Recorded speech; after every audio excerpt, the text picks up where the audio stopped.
On Thursday, February 19th, Alysa Liu won Olympic gold in Milan.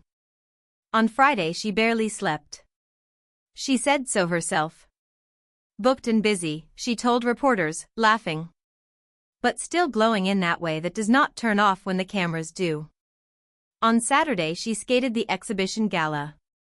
She designed that program herself too. Of course she did. On Sunday she walked in the closing ceremony parade and told NBC she had no plans to leave competitive skating yet. On Monday she was on a Delta flight home to San Francisco, sitting in the back of the plane where nobody knew she was there. By Tuesday she was back in Oakland.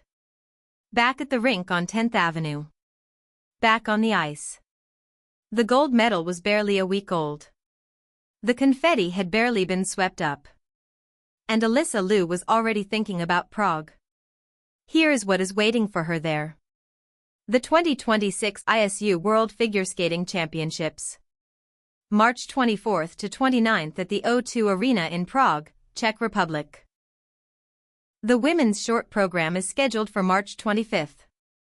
The free skate is March 27th. She leaves Oakland on March 21st. That gives her exactly 25 days from the moment she landed at SFO to the moment she steps on that ice in Prague as the defending world champion and the reigning two-time Olympic gold medalist. 25 days. Between the biggest achievement of her career and the next competition that will ask her to prove it was not a fluke. And if she wins, she will become the first American woman to win back-to-back world titles since Michelle Kwan did it in 2000 and 2001. 2 more years of history to add to a story that has been breaking records since she was 13 years old. No pressure. Let us talk about who is coming to Prague because the field at this World Championships is not going to make it easy for her. Not even a little. Kaori Sakamoto is coming.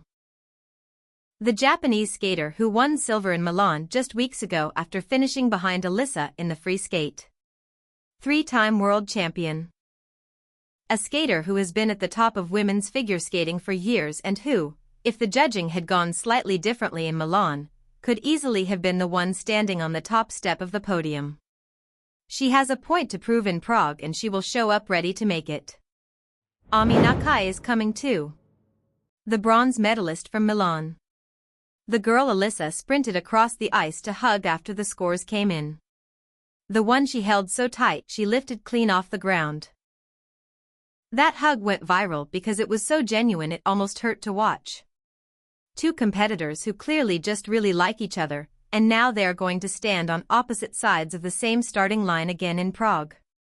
Same ice. Same judges.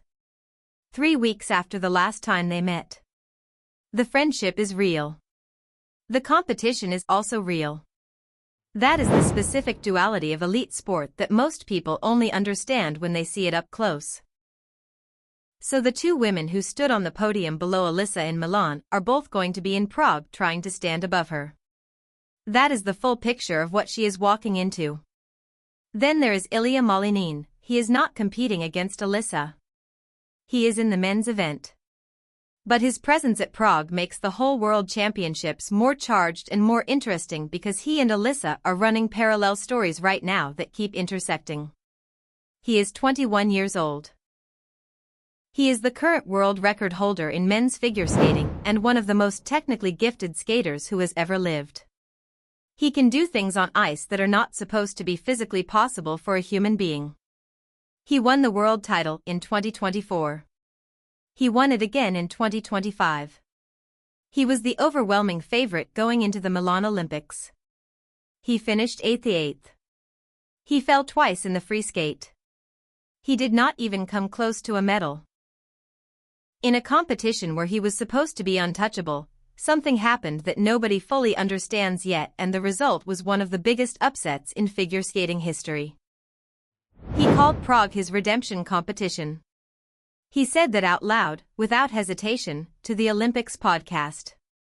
He is going to Prague specifically to get back what he lost in Milan. Alysa is going to Prague to add to what she won in Milan. 2 Americans. Same championship. 2 completely opposite missions. The energy that creates inside a competition building is something you can actually feel.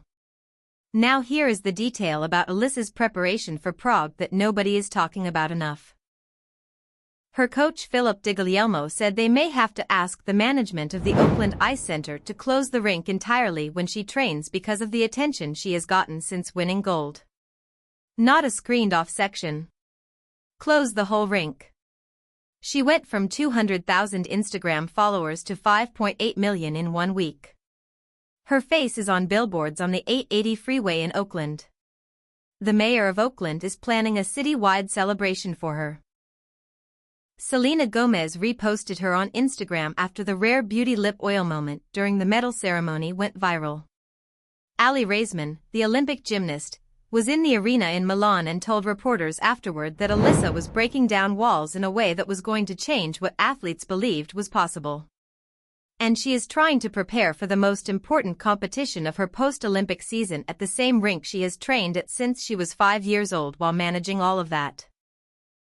Di Guglielmo said it plainly, dealing with that kind of attention is not what she wants now. She does not want to be famous. She wants to be Alysa. The challenge of Prague is not just the technical difficulty of skating 2 clean programs in front of the best judges in the world 25 days after the Olympics. The challenge is blocking out the noise long enough to get there. She has one powerful thing working in her favor going into Prague that she did not have going into Milan. She already knows what it feels like to win. Not win a competition. Not win a national title or a Grand Prix event or even the world title she is defending. Win the biggest one. Stand on the Olympic podium. Hear your anthem. Hold the thing that everything was pointing toward for your whole career. She has done that now. She knows what it feels like in her body and in her mind. And she knows that the feeling did not destroy her. Did not overwhelm her. Did not make her want to immediately retire and protect the achievement before anything can touch it. It made her want to skate again. Immediately. It sent her back to Oakland on a Monday and back on the ice before the week was out.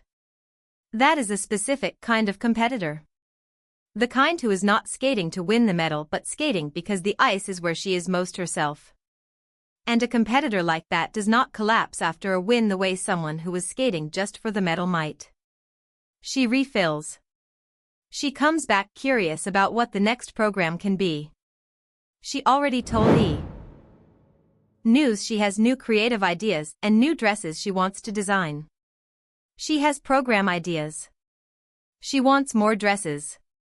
She is 20 years old and she just won the Olympics and she is already thinking about what comes next. That is who Kaori Sakamoto and Ami Nakai are going to face in Prague on March 27th.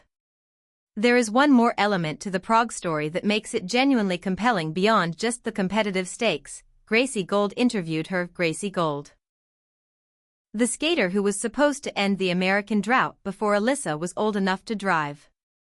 The skater who came to the 2014 Olympics as the Golden Girl and finished 4th. The skater who spent years after that publicly falling apart under the weight of what was being asked of her and then went to treatment and came back and was honest about all of it.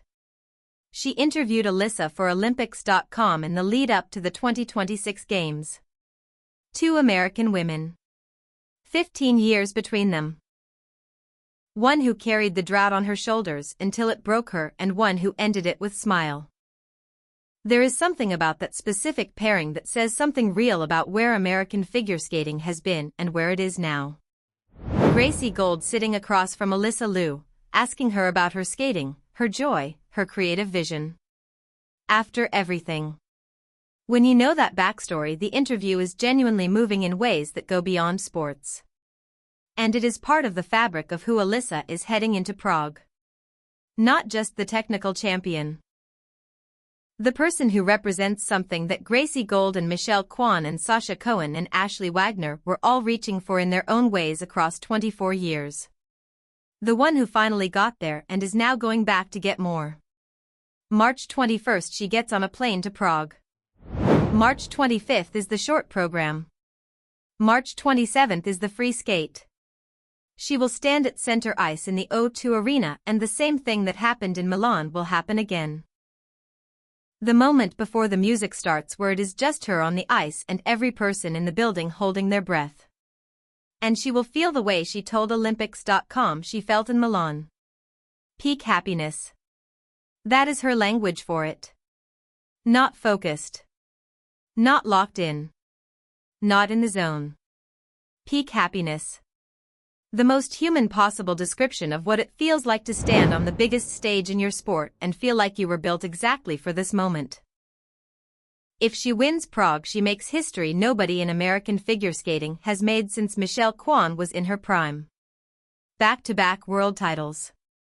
Olympic champion and defending world champion at the same time. At 20 years old.